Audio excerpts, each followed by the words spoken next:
It's the beginning of your new year, and a lot of us have the goal of writing a book this year. But how can you make sure to achieve your writing goals? And how can you keep track of your writing? Hello, everyone, and welcome back to another episode of A Year of Writing. My name is Natalie, and I am your host. This is the first episode of season 2 of the podcast. And in today's episode, we will be talking about how you can create achievable goals and how you can make sure to track your progress. I think this is a very, very important step when it comes to writing consistently and when it comes to creating a writing life. Before we dive into the nitty-gritty, let's discuss why it's so important to set goals when it comes to writing. So setting goals provides us with a roadmap when it comes to our writing endeavors. It keeps us focused and motivated, and most importantly of all, it transforms our dreams into achievable actions. Whether you're working on a novel, essay, or short story, having well-defined goals can turn your daunting task of writing a book into a manageable, bite-sized task. But how do you do it?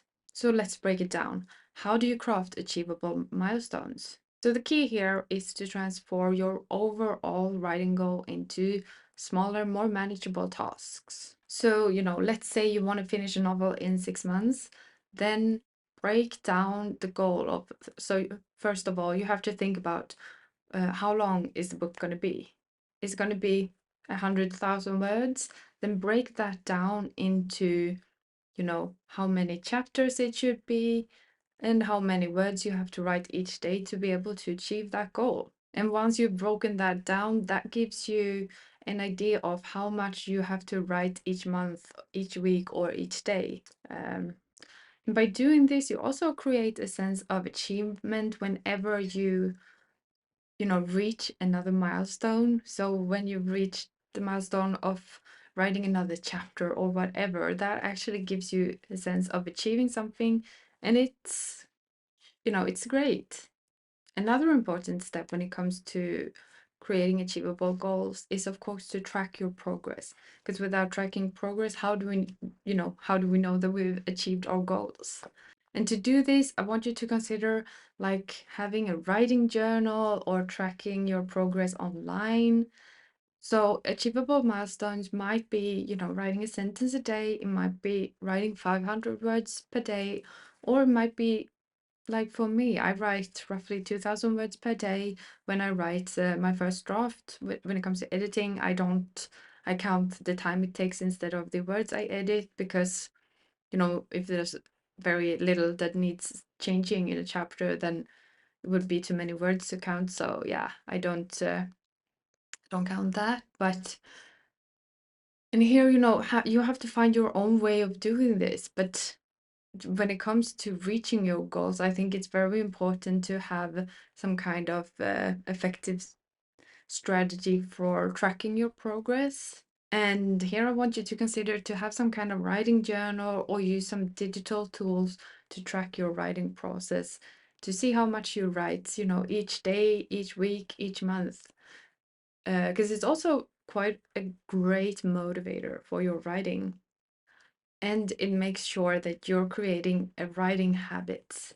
So I personally use Google Sheets to track my writing progress. I write down how much I write, how long I write for, and how many words I've written.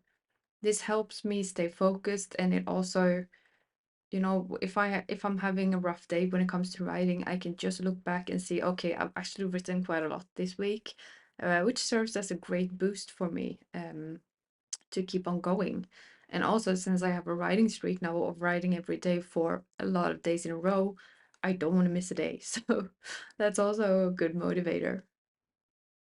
And you can actually also use the NaNoWriMo website. You don't have to only use it during NaNoWriMo. You can actually create a project anytime you want. So that is one way to do it. And remember to use metrics like word count, project completion percentage, or numbers of chapters revised. Because with these milestones, you can actually also, stop and pause and actually celebrate your achievements. And another great reason for tracking your progress is, of course, for you to get to know yourself, because by doing this, you will know how long it takes you to write book from start to finish. And you will learn how long it takes you to do the first editing round and stuff like that. And while setting goals is super important, it's also very important to remember to be adaptable. Because sometimes life happens and you just have to adapt to the new circumstances, and that's okay. Be open to modifying your goals and your priorities. I know I've had to pull down on things that I wanted to do because there was not time enough. Um, and I had other priorities than I thought I did at the beginning of the year. So remember, that's okay, because this is life and we learn, change is a big part of life, and that is how we learn. Remember that the writing journey is as important as the destination, and flexibility allows us to enjoy the process while staying committed to our craft. So, a little side note that I forgot to talk about at the beginning of the podcast was the fact that qualitative goals can also be something that is really important to set for us as writers. When it comes to qualitative goals, this is something that will help us grow and develop as writers. I have both quantitative and qualitative goals because I always want to improve as a writer and become better at the craft of writing. And a few examples of what qualitative goals can be is become a better writer, become a publishing success, be a household name. And as you can hear, there is a challenge here, of course. It is the fact that qualitative goal does not contain any kind of specificness. It's really hard to measure, like, what does it mean to be better at writing?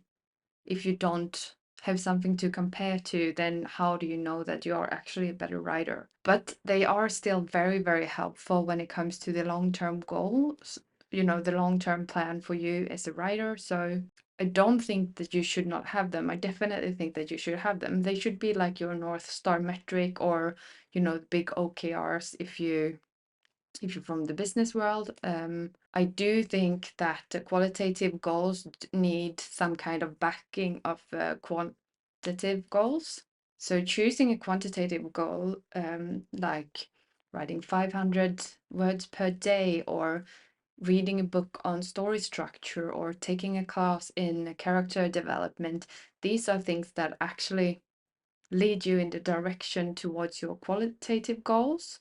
And one thing that you should do when you think about the quality is also think about, what is the purpose of your writing? Do you write to entertain, to inform, to inspire, to provoke, or why are you writing? If you understand why you're writing, then the purpose can guide you towards your goal setting. And also, I mean, for me, qualitative goals, it has to do a lot to do with improvements. So think about in which areas you want to improve. And I usually think that this year I'm going to improve within, with character development, as I said before, or with creating suspense or whatever. And yeah, where do you want to improve? Because just becoming a better writer is too big. It's too wide a goal to actually go somewhere. You have to break it down here and, choose one area to focus on to actually become better in the long run. Last but not least is to craft clear and specific goals. A great way to do this is to use SMART goals. SMART goals are S for specific, M for measurable, A for attainable, R for relevant, and T for time-based. So think about that if you want to have quantitative goals instead of qualitative for 2024. I think it's great to have both, but it's your writing process and your writing journey. So do whatever feels best for you. And yeah, just have fun with it. See 2024 as a chance for you to grow and become better at writing. And when it comes to my own writing goals for the year, I have the continuous writing goal of writing every day. I'm hitting a year soon, and it's gonna be fun to see everything that I've learned from writing so much. I also have the goal of finishing quite a few, books this year, of course. And another goal that I have when it comes to my own writing is to actually make sure that I improve within my writing. This year, I want to become better at writing three-dimensional and dynamic characters, and also become much better at creating suspense in my stories. So these are things that I will be researching apart from writing, and that I will be practicing, because writing is a journey, and we become better each time we write. So as we wrap up this episode, I wanted to leave you guys with this. So goal setting is not a means to an end, it's a companion in your writing journey. So make sure to set those milestones, track your progress, and be adaptable. And until next time, happy writing. I will talk to you soon. Bye.